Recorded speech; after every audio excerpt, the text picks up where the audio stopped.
Playboi Cardi and Frank Ocean, the genius of dropping nothing.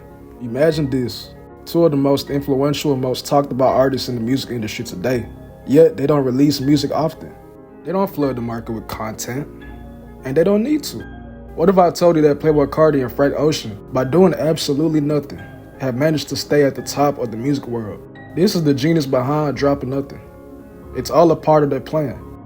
And in today's video, we're gonna dive deep into how they achieved this, why it works, and why we as fans can't get enough of it. What rapper can switch his beat? What rapper can do a beat switch with his voice? Your favorite rapper can't do that shit. This is fucking amazing. Playboi Cardi, Cash Cardi, the Vamp, whatever you want to call him, the king of mystery. Instead of capitalizing on every opportunity to release new music, Cardi chose to remain silent. You working on the album though, right? Love you. Thank you. Yet, and I say yet, his fans have still been on the edge of their seats for years. Think about it. Cardi doesn't drop new music all the time. He teases, he disappears, and that's all a part of his brand. Remember when his album Whole Lotta Red was delayed? The chaos, the frustration, the endless memes, and then it finally dropped. Now what makes you possibly think he's not gonna do the same for his next drop? Every time he does release something, it feels like an occasion. Now let's talk about this, because not everybody's able to pull this off. It's not just about the music, it's about what Cardi represents. He's not accessible all the time. There's this built-in desire that Cardi has created. Fans don't just listen to his music, they worship it.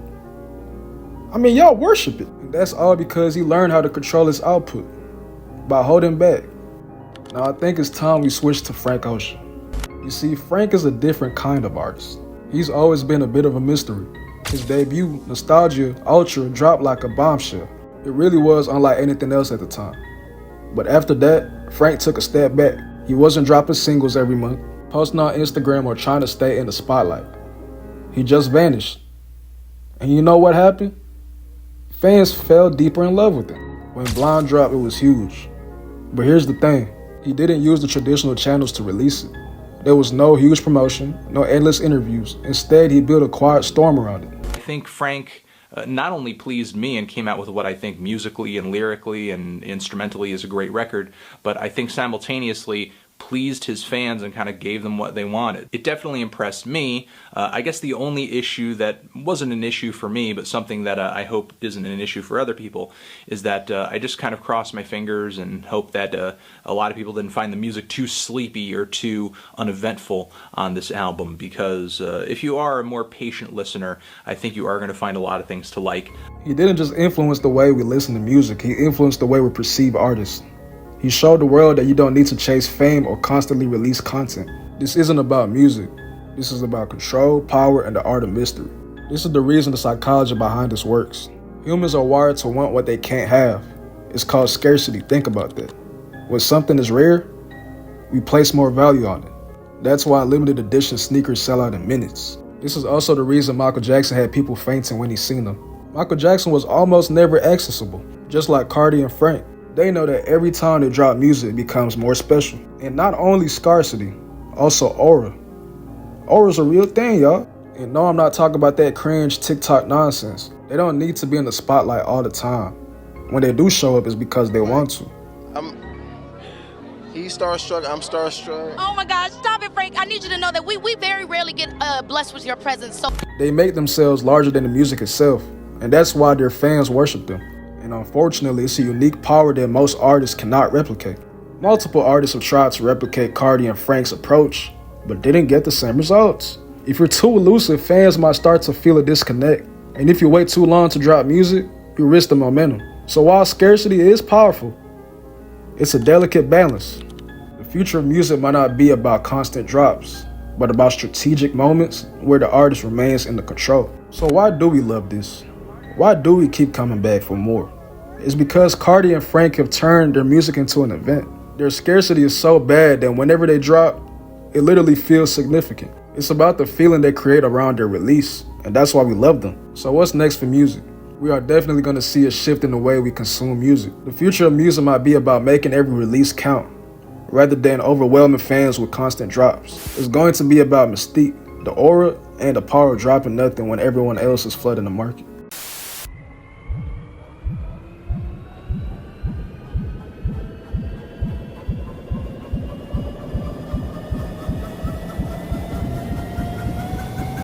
What inspires me to make music is, I guess I'm just inspired to tell stories.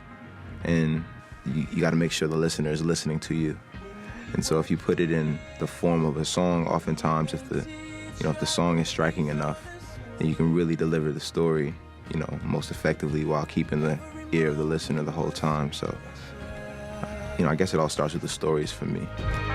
That's why nigga can't get signed, cause niggas like, I don't give a fuck about nobody, bro. Like, I've been doing all this shit by my damn self, like, you feel me? Like, all my niggas out here, we been doing this shit by ourselves, bro. You know what I'm saying? Like, this is who we are, my nigga. Like, fuck all this rap shit. Fuck all these lame ass bitches. They come and go for real, bro.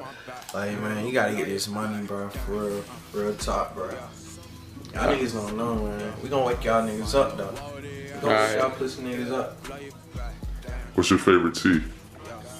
Tea? Oh shit, Limpton, man, sweet. You already know, man. What is the website of the magazine feature that once you get, you'll be like, damn, I made it? Shit, Playboi. How'd you finish with school? How you plan on developing the Playboi Cardi brand? I mean, really, I'm out here for the bitches, you know what I'm saying? Like, so I'm here. Like, you need somebody to talk to, Cardi's here. You know what I mean? Hit me up in the DMs, I reply. Playboi Cardi. Y'all know when the last time we got a solo song from him? Y'all know when the last time we got an album? How? How does this happen? Future dropped 2 albums this year. 2 albums. Went on tour. Travis went on a stadium tour and dropped Utopia, I believe, last year. Was it last year or the year before? Could be wrong about it.